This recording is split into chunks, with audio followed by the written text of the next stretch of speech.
Storytime. Tonight's book will be Snoring Beauty, written by Bruce Hale, illustrated by Howard Fine, read by Miss Irene from the Ingleside Public Library.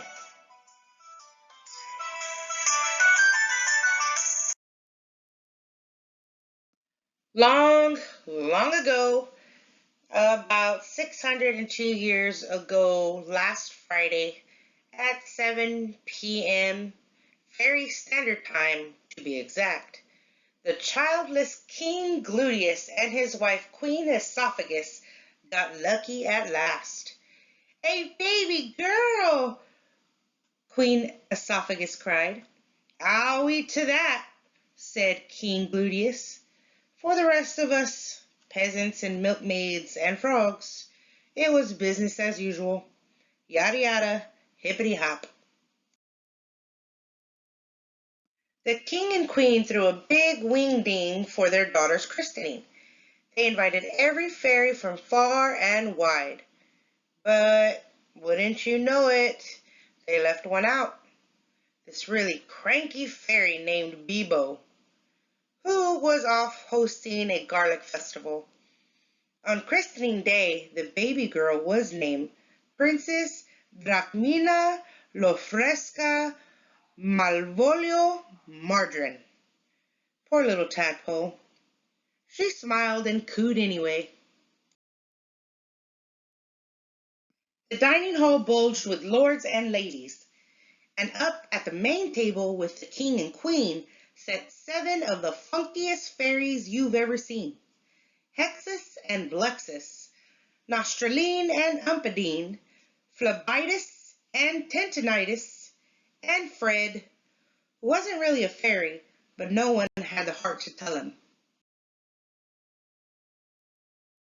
Just as they began a round of rude fairy songs, the king clapped his hands. "Time to bless the baby," said Tentinitis, who was half deaf. "Slime with flesh and gravy?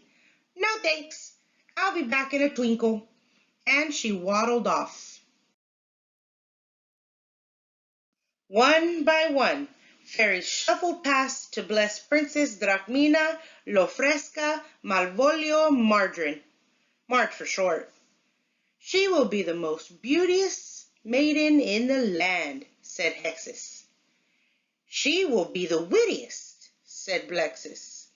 And on, best dancer, blah, blah, blah, best singer, blah, blah, blah, nicest penmanship, blah, blah, blah, yada, yada, hippity hop, until...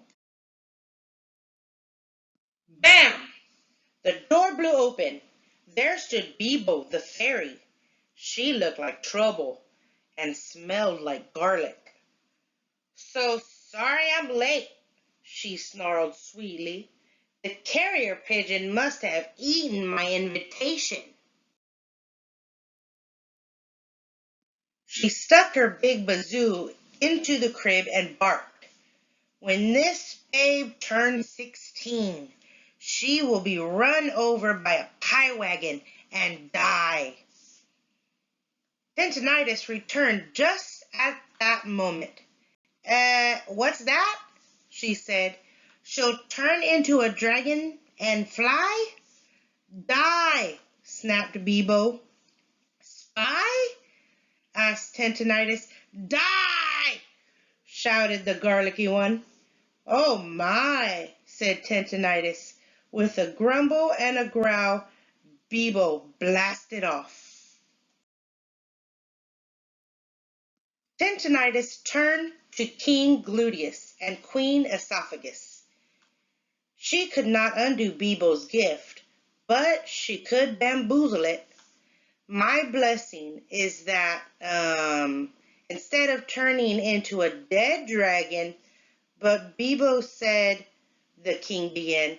"Your daughter will become a sleeping dragon," Tentinitis continued, "and one day she'll be awakened by, a prince," said the queen hopefully. "A kince," said the fairy. Good idea. And poof, she was gone. First thing the next day, King Gluteus banned all pie wagons from the kingdom. In fact, he banned all pies, even mud pies. That should stop the curse, said the king. Let them eat cake, sang Queen Esophagus. Years hopped along like a toad with arthritis. Princess Marge blossomed and grew. And as she grew, she became kind and beautiful, sweet and clever.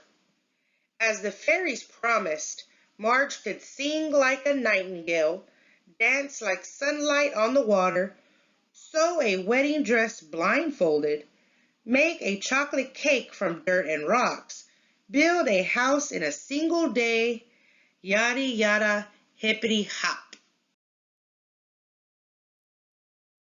The fairies forgot just one thing. She was too perfect.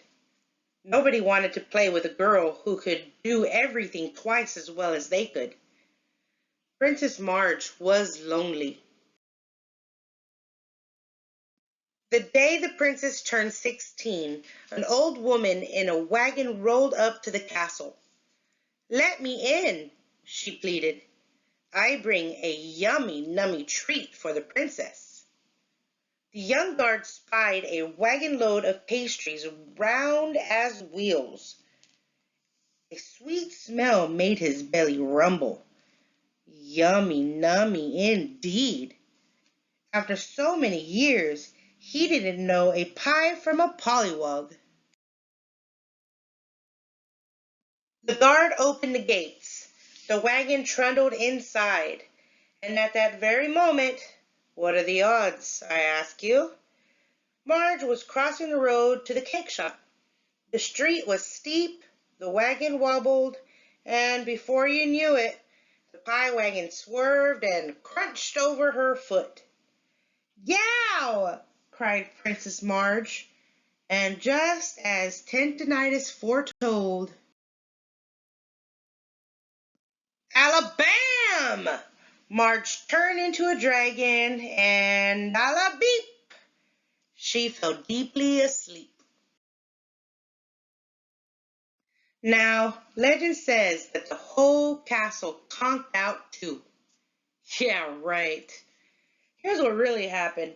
The sleeping dragon princess began to snore. Skunk shoo! Skunk shoo! And besides being the fanciest dancer and the best cake baker in the kingdom, Princess Marge was, naturally, the loudest snoring dragon. Skunk shoo! Squawk shoo! Did everyone rush to congratulate Marge on her perfect snores? They did not.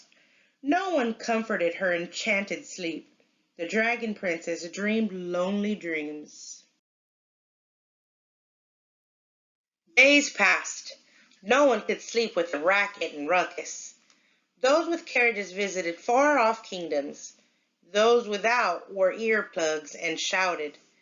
The king did what kings always do. He made a proclamation. King Glutinous wants you to break the curse and awaken his sleeping daughter with a quince. Use of quince to be determined by applicant. Reward: half the kingdom, the prince's hand in marriage, and a set of elf-made garden furniture. Employees of the castle not eligible. If Princess awakens but remains a dragon, tough luck. You still have to marry her. Offer not valid in the kingdom of Smorg, Spiffle, and Quog.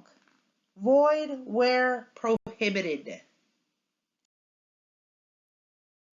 Men came to test their luck. With brass and bluster and bright ideas, they tried to awaken the dragon princess.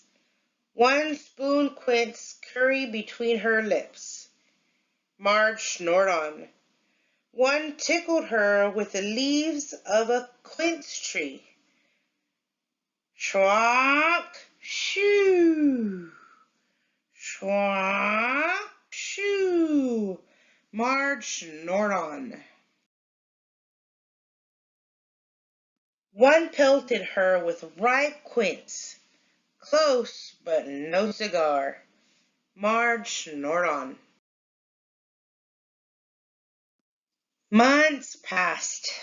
Suitors came and suitors went. They sang quince songs and baked quince pies. They told quince jokes and sighed quince sighs. They built a quince alarm clock that squirted jam and jelly. They made a quince-filled rubber ball to bounce upon her belly. But nothing worked. Yada yada, hippity hop, Marge snored on. Then one day, a dusty young man clip-clop into town. "What's that awful noise?" he asked the milkmaid. "What?" she shouted. "I can't hear you. I'm wearing earplugs." She took them out. "I said, what's that noise?" bellowed the man. "No need to shout," said the milkmaid, and she told him Marge's sad, sad story. The man studied the dragon princess. She was pretty cute for a dragon. He timed her snores. Squawk, shoo! He leaned into the blast, ears ringing. Squawk, shoo! His hair blew back, but he puckered up. Squawk, shoo! Then,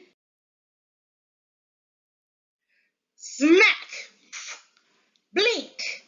Those dragon eyes popped open, and yada yada, hippity hop, Marge's scales melted, her tail shriveled, and she shrank back into a human girl again.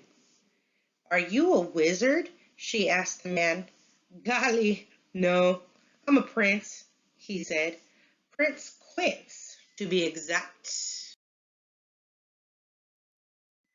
Well, the king kept his word, and in 2 shakes of a frog's flipper, the prince and princess got hitched. This time, all the fairies in the land were invited. The kingdom whooped it up with a hey nani nani and a hot tata. "Do you love me?" asked the princess. "With all my heart," said the prince.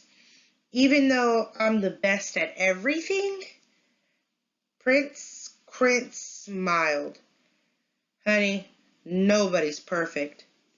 At last the newlyweds tiptoed off to their chambers, where they whispered sweet nothings and drifted to sleep.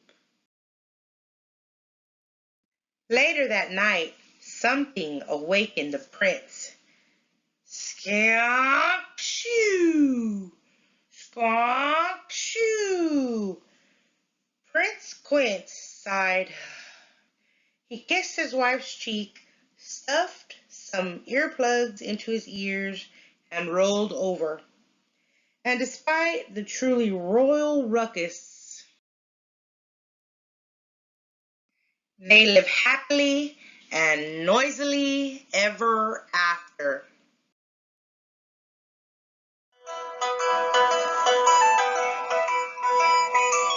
The end.